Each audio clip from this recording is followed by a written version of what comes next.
Good afternoon, ladies and gentlemen. I am Nacho Cheese. And I am Unctious, and welcome to round 3 of the Small Time Tournament, a small community tournament set up by our Redditor friend RapidBot, whose name on StarCraft, I believe, is Zen. We're just two casters going to get into Game 1 of a best of 3. It's round 3. I believe it's the round before the quarterfinals, if I'm not mistaken. Unfortunately, I believe you are mistaken. It's round 3. Which I guess would be the octo-finals. Yes, regardless, we are going into a best-of-3 series between SpunXtain or SpunXtain or Spunx or Spun. He is the yellow Terran, and he will be up against Pichu, the teal Protoss. And our first map here is MLG Testbug. And Unctious, it is my understanding that you love Testbug. I love Testbug. It's probably one of my favorite maps in all of competitive StarCraft play. It's extremely interesting. I think it's one of the only 3-player maps that really any professional players play. Like I said, it is a 3-player map, and right outside of each player's natural, there is a Zelnaga watchtower covered by destructible rocks, which would give you wonderful map control of either your natural or your opponent's natural, depending if you want to get in there. And you can see anything that's coming in or out of your base or your opponent's base. So now, spawning in the northmost corner of the map, the northmost spawning position, is our yellow Terran, SpunXtain, which I think is a hysterical name. And in the southmost spawning position, we have a blue Protoss. Now this is our first PvT of the day, which means I'm really excited to cast it. And I don't really know exactly what's going to happen. I haven't seen either of these players playing, so I'm very unfamiliar with either of their styles, and I assume Nacho Cheese is unfamiliar with them as well. But I have to say, I'm really excited for the rest of this tournament. How are you feeling about it, Nacho? I'm pretty excited for this game. I think PvT can be very exciting if done well, done at a high level, and both of these players are pretty high level. You were looking up the stats of each of these players.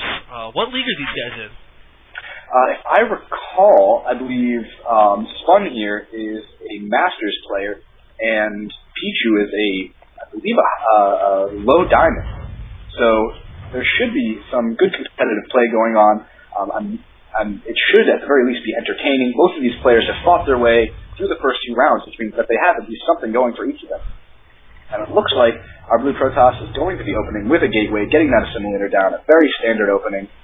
Could go anywhere from here. Really could go 3-gate Robo, which I think is really one of the most popular builds right now against Terran at this level of play. And our Terran player also opening rather standard, getting that gas down, getting a barracks down, while this little probe pretends to be an SCV. Get out of there, probe. You're not an SCV. What are you thinking? Silly guy. So a little bit more about the Small Time Tournament. As Unctious mentioned, this is a casual tournament. It is hosted by RapidBot/Zen, as well as a couple other admins have joined us for this second tournament. And last week, Unctious and I casted a gold and platinum level competition. This week, most of the players are in the diamond to masters range. Now, we did have one Grandmasters player sign up, and we had a handful of lower league players sign up, a few silvers and a few platinums. But as Unctious mentioned, our 2 players today are a diamond and masters level league player, so we should see some very high level of play here. I'm very excited to see what these players are going to do, how they're going to transition out of the early game, and how the different features of this map are going to come into play. As Unctious mentioned, the destructible rocks around the Zelnaga caverns, it is absolutely critical that you take down those rocks, or debris as the case may be. There's also these rocks over here at these gold expansions, which block most of the mining, so taking those out can make for some interesting play, especially if you're a Terran who can rather safely go for a gold expansion in the middle, because you just throw up a planetary fortress, and that will give you a huge amount of defensive map control around that area, as opposed to Protoss and Zergs, who have to rely on their units to to defend all their expansions and just don't have that static defense that's quite as strong as a planetary fortress. For anybody paying attention, we do these destructible rocks outside of the gold are the very same destructible rocks that forced MMA to take out his own command center that he had gotten down in a game versus Idra in, I believe it was, what was it, MLG? Was it MLG? MLG Columbus. MLG Columbus. Interestingly, our blue Protoss has a probe just hanging out down here in the bushes so that nobody can see him, right inside of the main of our Terran player's base. And it looks like a very early Ghost Academy coming out. He wants to get those ghosts out as early as possible. What that'll do is get some huge EMPs off. EMPs are absolutely great to take care of Dark Templars. If an EMP goes down on a Dark Templar, everybody, it will be seen, it can be shot.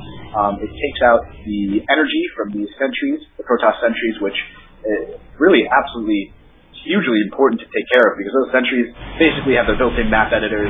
They go in, they can throw down some force fields and take advantage of using choke points to the best of their ability. We have both players it looks like they're both gearing up to take an expansion at this point, and this little probe down here is not doing anything right now. He might be able to throw down a pylon and start warping things in right into the main, or he might just be left there for scouting. But we do see our Protoss player going ahead, taking out that destructible debris around his Elnaga watchtower, that he knows exactly what's going on, and whether or not his Terran opponent will be moving into his base. There was an observer up in the Terran's base for Pichu. He was able to see this small army of a couple Marines, looks like 9 Marines and 2 Ghosts, and he was able to force one of the Ghosts to use an EMP, which pretty much took away all of his energy. So this force now moving down, and they're going to finish off the rocks. I'm not really sure why Pichu was attacking his own rocks, as if you really want to check up on your opponent, you can take that center tower, or the preferred one really is the one right outside their base. I really like to see when players take out the rocks outside their opponent's base, as Spun is doing, Spunx, so he can now take that, and he has a range of vision for people watching on this stream, extending right to these little semicircle of rocks, so he can see just about everything that's going to come out of Pichu's base. He does not see this Colossus, he does not see these couple units sitting down here, and he does not see the expansion, so he's still a little bit in the dark, but he is definitely going to know everything that's happening. Now, Pichu did drop a proxy pylon in the main of Spunx, but Spunx is able to spot that pretty quickly with these bearings, take out the probe, and now he's going to be taking out the pylon. Pichu wisely not really trying to do anything with that. He's just going to let that fall instead of trying to warp in units there and try and be risky. And so that little piece of shenanigans will be cleaned up very nicely. We do see extended thermal lances just starting. It might have been nice to get those started a little bit earlier, especially with all these barracks out right now. There's going to be a huge bioforce coming out rather soon for our Terran player. And still, those ghosts are mixed in rather nicely, both of them getting energy up. Snipe is an absolutely wonderful ability to have. Those sniper rounds are going to be great at picking off any units possible, but really more important, like I was saying before, those EMPs are really what's going to do damage. And we do see a small force moving out right now. Now we have our Terran player taking kind of a ninja expand across the base, or across the map at that third player base that is usually not used very often. So it looks like an observer can come out here, or units can come out here to try to scout that third expansion, but they're not going to find it. There's no reason for our Terran player to move up. Now we do have the fireball rolling into the Protoss player's base, able to take out one Colossus, I believe, running right up the ramp, ignoring everything, going to try to push that Colossus back down, not being able to take it out, moving straight for the mineral line, stimming forward, going to be able to take out 1 or 2 probes, not very many. Looks like this will be cleaned up rather nicely. Those Zealots are pushing the Marines back. One does get away, but it did allow time for our Terran player to fully secure that third base way on the eastmost part of the map. So Spunx was able to get a nice EMP off on the sentries and rob them of all their energy. He was also able to snipe one of those Colossus and do significant damage to the other one. but ultimately, if we take a look at the units lost tab, he did come out behind on that exchange, losing about 1,000 extra resources worth of units than the Protoss counterpart. And the Protoss player is going to move up, see about doing some pressure, but his observer is spotting this little force of Marines and Marauders, and one ghost sitting in the middle, and so he is wisely just going to pull back to the center tower, start throwing up a proxy pylon, and start reinforcing that army while he gears up to take a third of his own down here at this more easily defended third base location in the south. With our Terran player's third base already up, I think this observer, there's no way for him to know about that third base, and mules are being dropped right on that base. And having that orbital command, having that much energy means that more mules will be able to drop, which is going to be an absolute wonder for our Terran player's economy. And that observer, having not seen, which I think just got sniped out of midair, having not seen that third means that our Protoss player is going to think that he's well ahead. But if he can get that third base running fully, and we do see a lot of SCVs being produced over there, we're going to see some heavy play, push probably coming out from our Protoss player, but he's not going to know that there are going to be more Marines and Marauders waiting there than he would have expected. Also, we see, as far as upgrades are concerned, there are no upgrades out for either player, but we do see level 1 armor coming out for a Protoss player, and we have 1 weapons and 1 armor coming out for our Terran player, so he will be a little bit ahead of his Protoss counterpart. This Cloak's Ghost is going to be moving into the natural. He got one little snipe hit off on a Stalker, but moved away, was not detected by that, but now moving in range of that cannon, he will attract the attention of all of these probes, which will sort of scare him off, but he just sort of wanders away and right into the main to see what sort of scouting he can do. It does not look like there is a nuke ready for Spunks, but he is going to get all sorts of great scouting information, walk around to the back here and start pewing away at this pylon, which is certainly annoying. Meanwhile, a small force of Vikings moving up to the middle, trying to snipe some Colossus. I don't think he's gotten Colossus. I don't see any kills on these Vikings. And that gives Pichu all the incentive he needs to move up. Big attack going down, charge, finish with these nuns. They're able to run up and do lots of damage. Good force field, splitting that army in half with those Vikings just doing terrible damage. All the Colossi going down. And those Vikings will be able to land and help out with the ground army, which unfortunately really needs right now. He is forced to run back to his main. A nice force shield at the bottom of the ramp to trap all of those SCVs. That is going to do a lot of economic damage, but now these Vikings finally landing and doing a good amount of damage on the Zealots, and Pichu has to pull back. I don't think he's prepared to push up that ramp, and so he pulls back, satisfied at having done a lot of damage, killed a lot of SCVs. Look at that, 12 workers killed for Pichu. He is definitely coming out pretty well ahead in this game. And still, looking at the resources, or the units lost tab, still that 1,000 resource difference between the two players. However, there is this third base, which is still undetected by Pichu. And now he's going to be rolling up here, moving up the ramp. Not sure if he wants to do this. He agrees. That last Zealot is sour about life, so he's going to pull out after having done a significant amount of damage.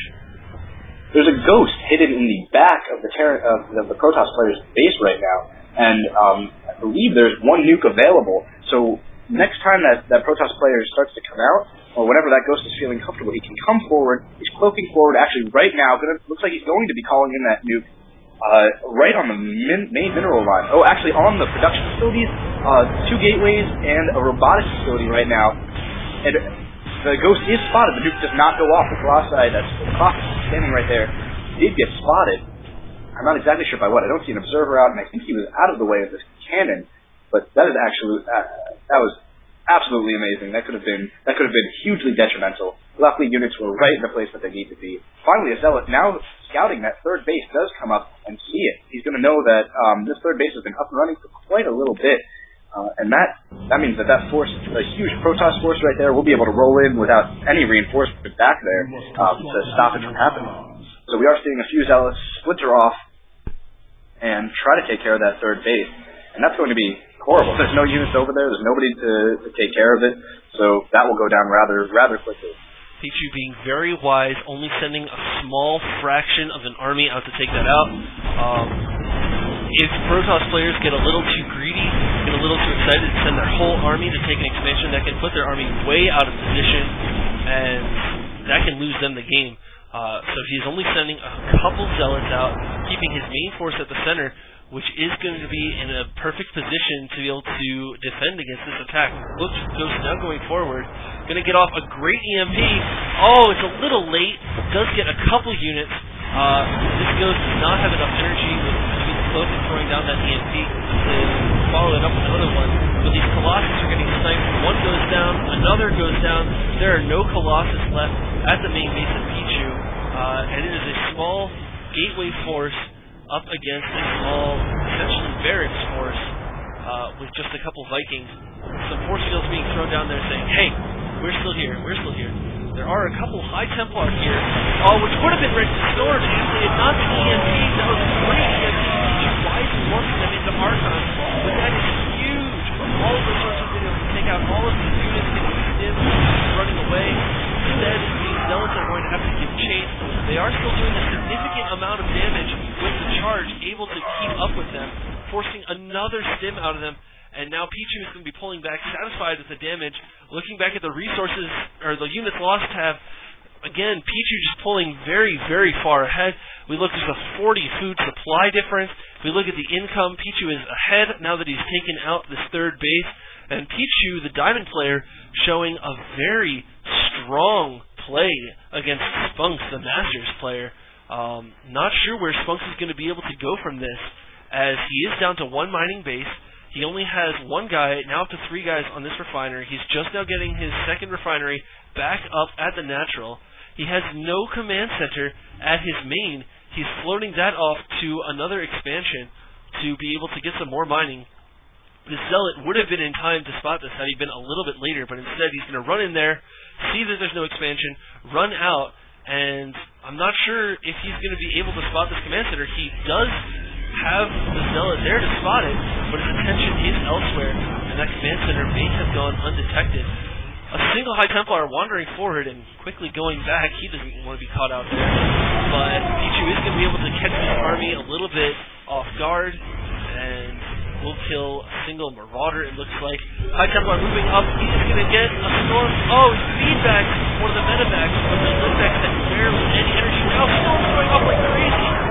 Lots of damage. The army is so confused, running around doing nothing, and just getting taken out by these Protoss forces. SCVs being pulled off the line, and this is looking very, very bad for Spunx. I'm not sure how he's going to be able to come back from this. He just had his only mining base taken out. His income is zero, literally zero. Only 4 SCVs left on the line, and all he has is these Vikings at the top. And there's the GG. Well played from Spunx. So Pichu will be taking game 1 of this best of 3, and we will be going into game 2. That was a great game.